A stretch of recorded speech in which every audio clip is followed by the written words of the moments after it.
Well, it wouldn't be hump day unless I did something embarrassing. I stepped on the one of the wheels on the chair. That's why I tripped right there. Good morning, happy hump day, folks. Okay, let's get to my low, my high, my act of kindness. Let's see. Actually, you know what?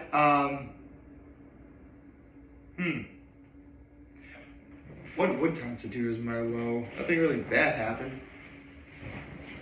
Unfortunately, I did miss because I hear the World Series is really close right now. Like last night's game went to 18 innings, which sounds great, but your boys gotta sleep, dude.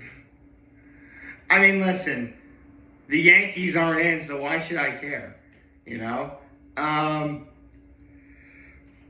But a game that goes 18 innings, went to 2 o'clock in the morning from what I heard. That sounds exciting, so I guess I'll say I'm sad that I missed it, so that's my low. My high is I got to talk to my mom a couple times yesterday. That was great. And my act of kindness was, okay, no kidding. So I was going shopping, right? And I get to the part where the shopping carts are.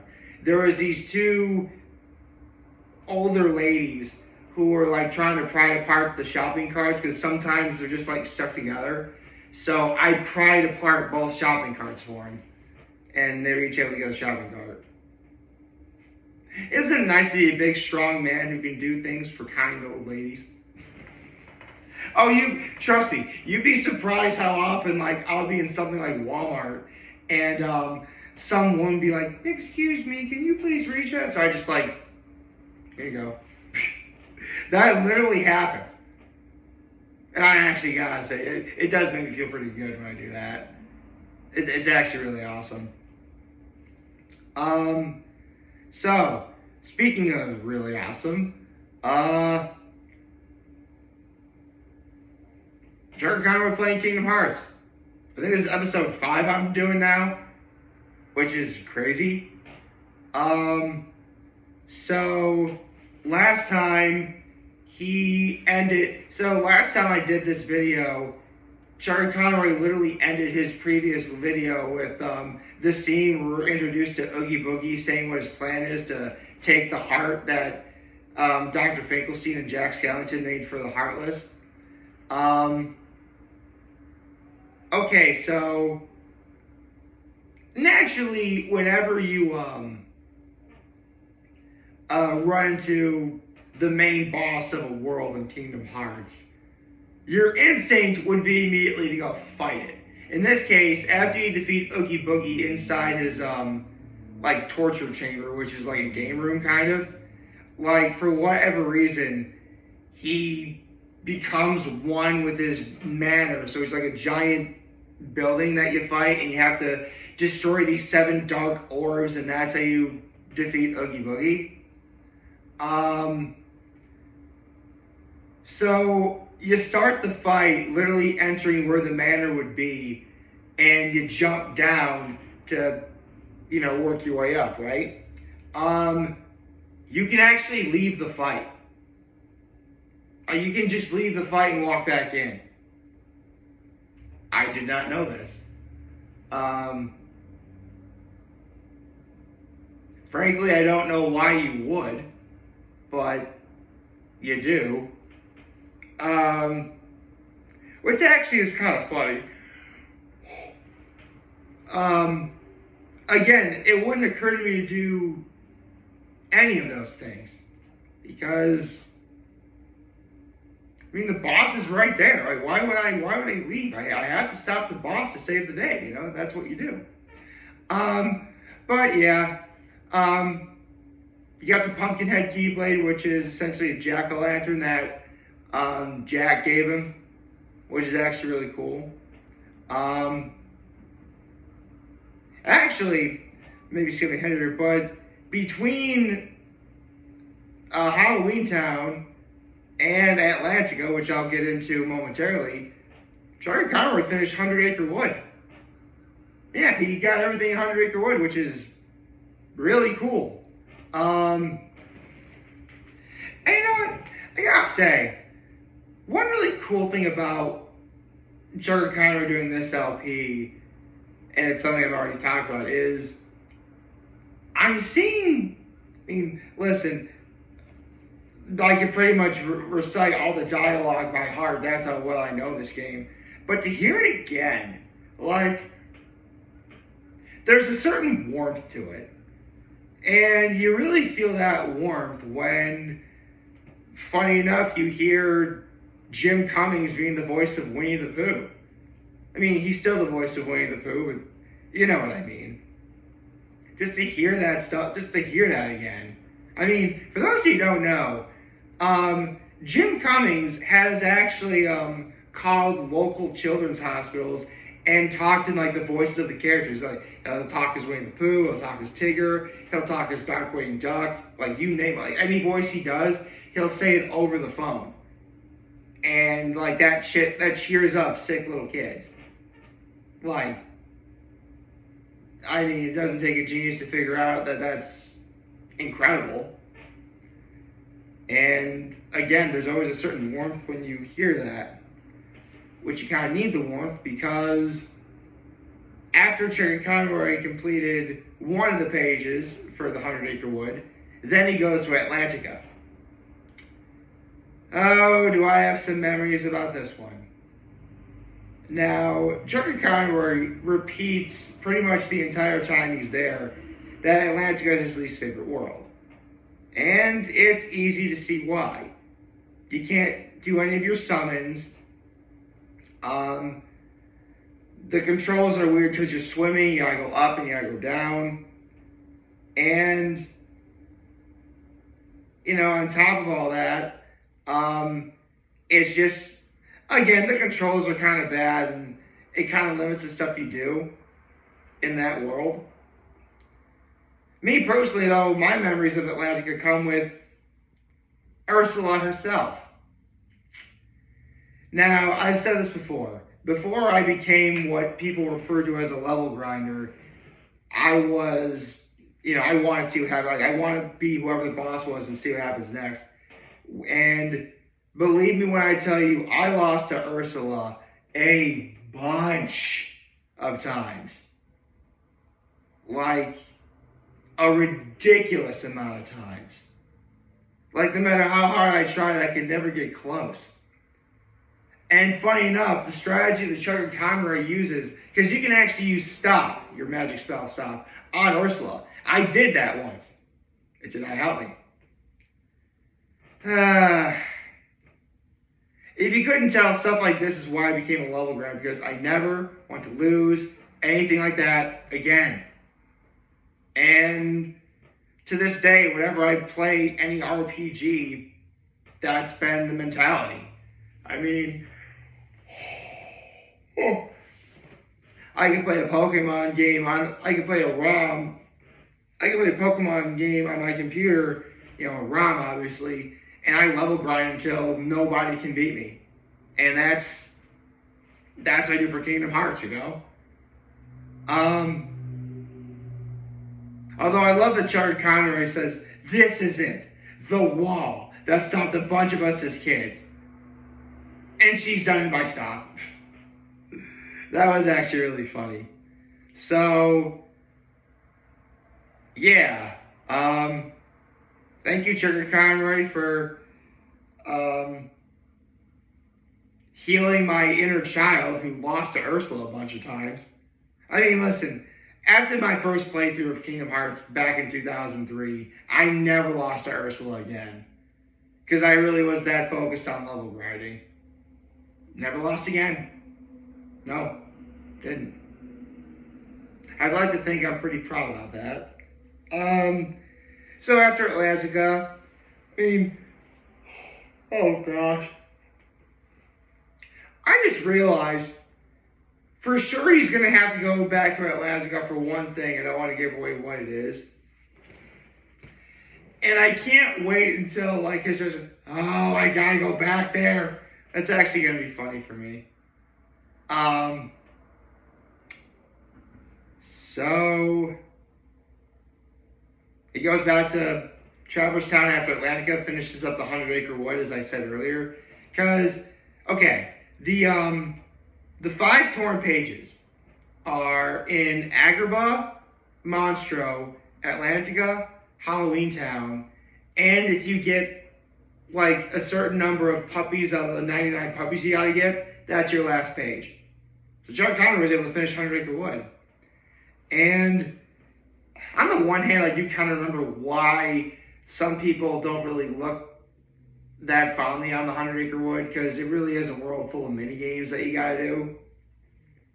But if you want 100% the game, you gotta play 100-acre wood.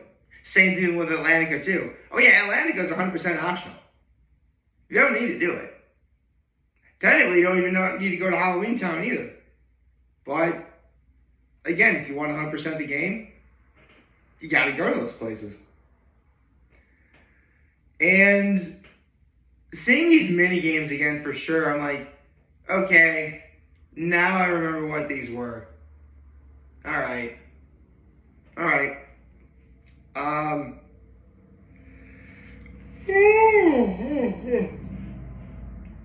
Sorry, I'm a little bit tired this morning. So he finishes up 100-acre wood, and then he goes to Neverland. Which, something I noticed, because what happens on your way to Neverland is you're approached by a giant pirate ship, which is obviously Captain Hook's ship. And the ship that stops you when you're the gummy ship looks completely different from what Captain Hook's ship really is. I said the word ship a whole lot of times in this video already. And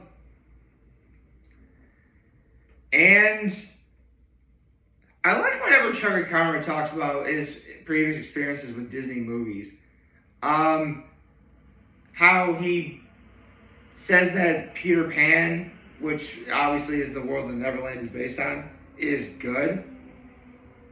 Although all I needed to hear was that Smee and Captain Hook are the best things in that movie. And yeah, they are. They totally are. I mean, Mr. Smee is awesome. He's definitely he's a fan favorite character among not just fans of the Peter Pan movie, but of Disney in general. Thank goodness for Jeff Bennett carrying the role of, I think that's Jeff Bennett being Mr. Smee. Actually, Jeff Bennett's done like several things in Kingdom Hearts in the first game. He was the mayor in Halloween Town for sure. I think that might be all he does in the first Kingdom Hearts game. Actually, technically, he's the voice of Merlin, but Merlin doesn't get an actual speaking role where you hear his voice until Kingdom Hearts 2. Because, hey, bigger game, bigger budget.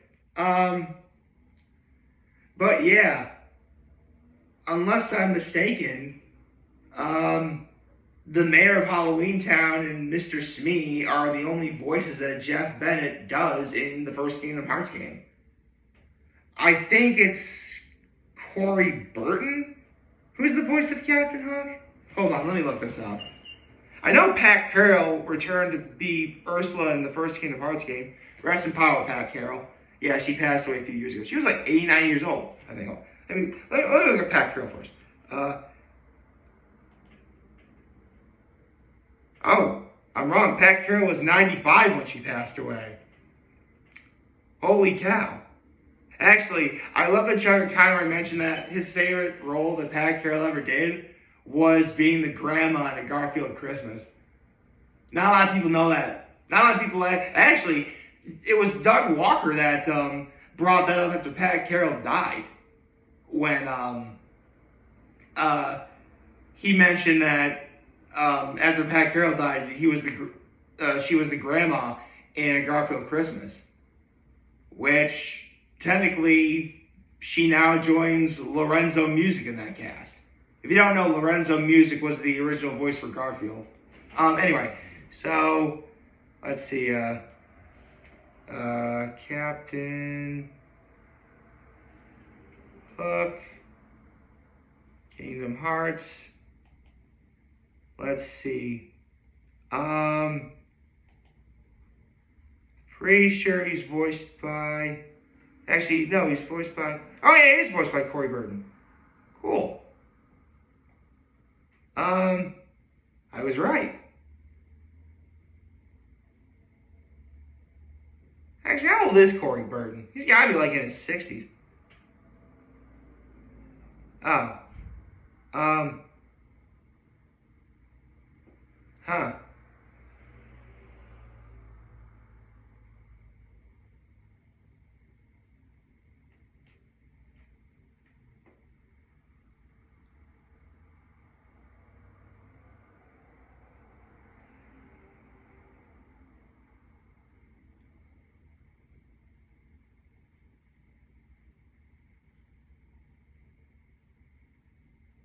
Okay.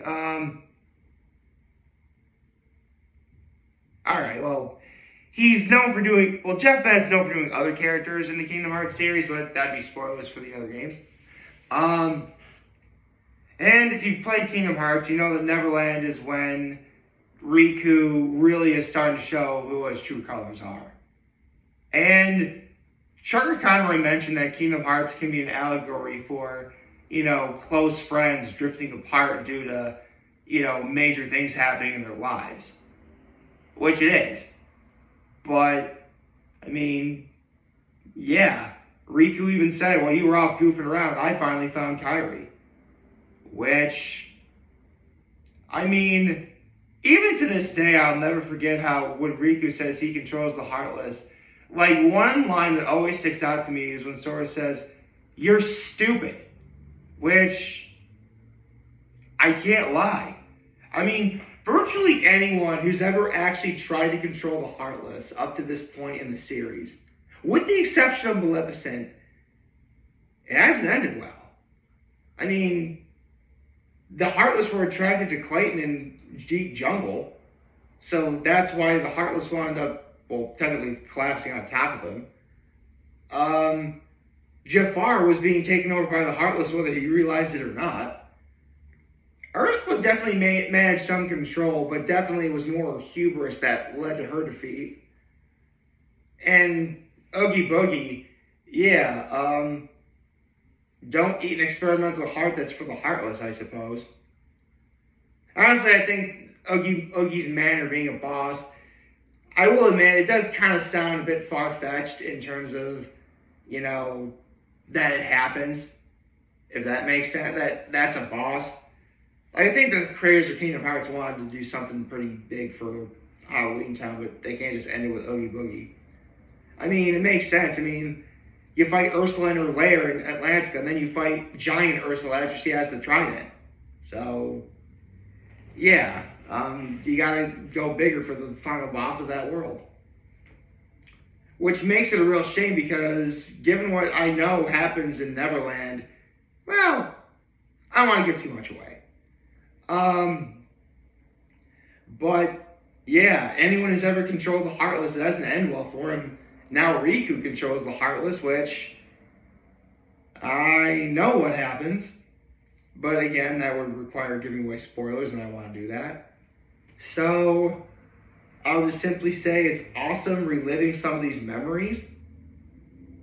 It's great hearing this dialogue again. I mean, even for, the early 2000s standards, hearing the likes of, Corey Burton being Captain Hook again, or Pat Carroll being Ursula, or, who's the voice of Oogie Boogie? Ken Page. Is it Ken Page who's the voice of Oogie Boogie? Hold on. Yeah, he's the voice of Oogie Boogie. Right. Like, it's great hearing these voices again. Oh, no. I didn't know Ken Page passed away. Oh no. He passed away He passed away over a year ago. Oh no. And he was only 70? Gosh. Now I feel rather heartbroken. Because, I mean, even though, yeah, Ken Page was known for Oogie Boogie in The Night Before Christmas, do you have any idea how huge the fan base for that movie is? How huge of a franchise it is? How much of a cult classic it is? How many people... Seriously, there are so many people I know who love that movie dearly that they have merchandise from that movie. Like, I mean, don't underestimate the power of Tim Burton's Nightmare Before Christmas. Yeah. This is, Oh, yeah, I know why I'm not saying that. I'm just saying, I'm really enjoying this series. Thank you, Chuggaaconroy, for playing Kingdom Hearts. I can't believe that we're already coming to the end game, roughly speaking. I mean, the way I see it, he's like in episode 31. Yeah, 31 was yesterday's episode. I suspect it'll be longer than Twilight Princess was, but not by much. Like, you're going to get to, like, because Twilight Princess, I believe, was like 55 episodes. This will be mid-50s, at most mid-60s. So, a little longer than Twilight Princess, but not really by much. And come to think of it, like, we're this far into the series and Chuggaaconroy hasn't needed to take any kind of break yet. Like, no breaks whatsoever. Like, technically in Twilight Princess he had, teeth problems, so that's why he had to take a break for a little while. But we're already, we're approaching essentially the finale of the game. And I suspect Chuggaaconroy could do that by, episode 50, maybe. If he was so inclined to do it. I don't know what he's going to do. I am interested in seeing what he does. But, again, Chuggaaconroy, thank you. I'm having a lot of fun watching this series. I can't wait to see more later today. Hope you like this video. If you like, subscribe to the YouTube channel, follow me on social media. As always, I'm very humble in this video for all of you guys watching the show today. Hope you have a wonderful, wonderful, wonderful Wednesday. And remember, if any of you guys want to talk to him, which is here to let me always do back. Take care and make good choices. 607 all day, baby.